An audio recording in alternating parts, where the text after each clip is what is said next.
Welcome to Jobbed Out, the wrestling editorial that reminds you that we will no longer need a bigger boat. Okay, what the hell? I was just about to go to bed after an all-night session of passionate lovemaking. Okay, I was playing mobile games on my phone, shut up. And right as I'm about to doze off, I check my phone to find that WWE's on another firing spree. This is what, the third one in a month? This one's a doozy though, both because of the names involved and because of how out of nowhere this announcement was. At the time of this recording, the WWE has released 5 active main roster performers as well as NXT call-up Santana Garrett. Garrett was called up to the main roster last year but never made her debut. She'll be fine as she's got loads of experience working for Shine, MLW, and Impact Wrestling. As for the big names though, whew, say goodbye to Ruby Riott, Aleister Black, Buddy Murphy, Lana, and Braun Strowman. So let's start off here with Ruby Riott. The former Heidi Lovelace is pretty well traveled before joining the WWE, having worked for the likes of Shimmer and Chikara. Her WWE career sort of fell flat, even beginning with her NXT stint, as she was most notably just feuding with Nikki Cross before that absolute bungling of a Riot Squad gimmick on the main roster. She's had no controversies, no noticeable public heat. The worst thing ever associated with her was at that one point when some not safe for work pictures of her were released to the public in a fappening style leak. Of course, they never held anything against her for it though. It is a shame though, with 2 sets of women's tag titles in the company, I expected that she and Liv Morgan would win at least one of them. I won't be surprised to see her get snatched up by AEW, especially with her Chikara experience. Aleister Black, not unlike Riot, is seriously well-traveled. Brought into NXT in 2016 and part of the first NXT UK Championship tournament, the man once again known as Tommy End had been reportedly upset with how he was being used in the WWE. From that weird main roster call-up alongside Ricochet to a denied request to be sent back to NXT last year, it seems like they just had no idea what to do with him.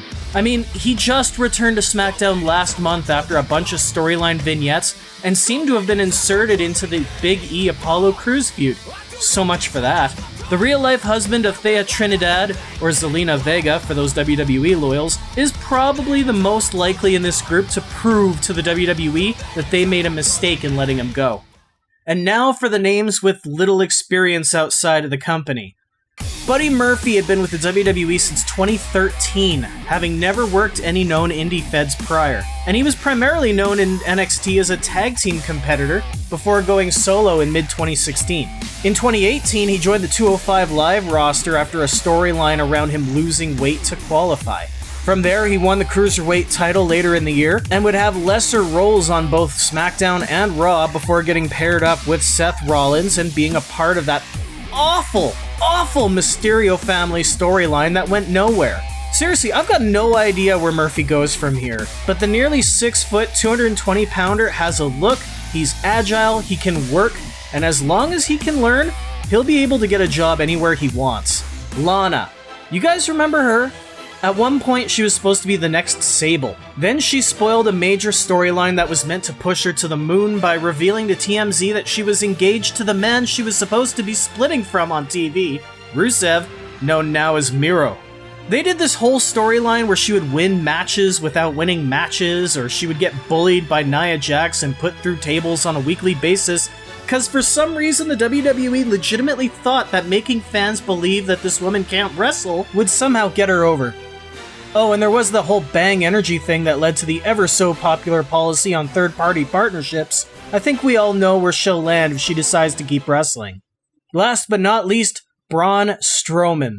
This guy was Universal Champion less than 1 year ago. While not the best wrestler on the planet, the 6'8", 300-plus pounder ticked pretty much every box on Vince McMahon's list. He would be the guy if not for Vince already being madly in love with Roman Reigns.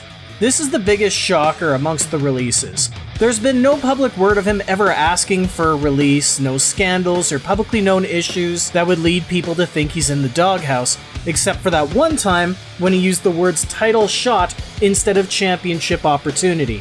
Oh, and of course that time this dumbass criticized indie wrestlers for losing work during a pandemic. When he did that, he also told a seriously warped reimagining about the start of his career, claiming he wasn't making money in strongman, so he went out and worked harder in wrestling.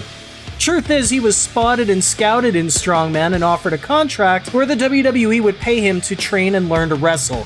In other words, he never had to worry about how he was going to pay his bills, but I digress. This is a mostly forgotten point, and while I'm certain it's not going to affect his ability to get work wherever he goes, I just don't see him really ending up anywhere. He's probably just going to be like Ryback, complain on Twitter. Who knows? Just an update while editing here, it appears that the reason behind Strowman's release was that he got good brothered. By that I mean in 2019, when WWE was afraid of talents jumping over to All Elite Wrestling, Braun negotiated an inflated contract worth 7 digits a year, and basically the WWE let him go because they decided it was better to keep the money. That tells me that his merch just wasn't selling, because how hard would it have been for them to recoup $1 million from one of the top names on Raw in merch? Now, we don't really have an official reason for why any of the others were released, though when you look at Lana, Murphy, and Black, there is a pattern of either getting doghoused or showing discontent in the past. Still, it doesn't really feel like this is an issue where they're trying to clear out the troublesome voices in a locker room. There's a very real possibility that all 6 were cut for financial reasons, as rumors keep swirling that the WWE is ready to hit the market and be sold. Still, these are not insignificant names. Save for Santana Garrett, these are all people who've been on WWE TV in the last 3 months. Hell, Lana, Braun, and Ruby were all on TV last week. This is just mind-boggling. If there are more releases, I'll put a post up in the community tab, but I do want to know, of this list, who got the Raw deal? Who do you think the WWE was wrong to release and could have been used better? Let me know in the comments, and be sure to subscribe to the channel for more, because I want you to be a part of this conversation too. For now though, I better get my shoulders off the mat, so thank you for tuning in to Jobbed Out. I'll catch you next time.